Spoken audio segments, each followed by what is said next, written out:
Овде сме денеска собрани од различни националности, религија, вера. Тука сме за иднината на нашите деца. Реформи да, потребни се. Вистина е дека децата се преоптоварени со непотребни информации кои се дел од моменталните учебници.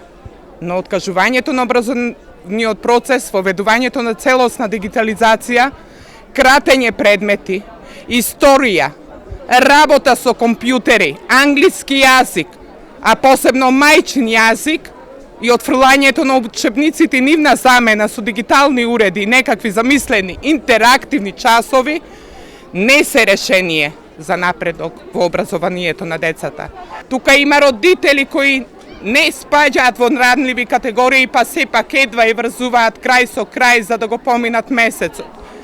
Особено откако повеќе наши сограѓани се ситно погодени од пандемијата.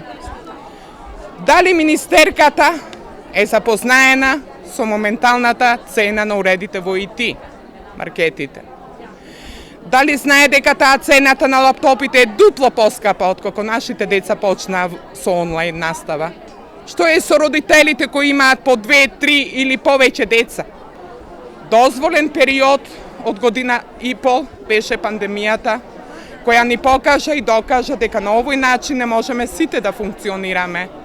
Дајте да изнајдеме заедно реформи, кои ќе ги накренат учениците после овој тежок период, да им влееме желба за учење, читање и пишување, а не целосно да ги дигитализираме. Граѓанска иницијатива, учебници и настава мора да има. Нашиот предлог барања се следните. Хартивните учебници задолжително да останат во употреба за сите оделенија во основното и средното образование. Под 1. Под 2. Да се креираат протоколи за одржување настава со физичко присуство во услови на пандемијата. Под 3.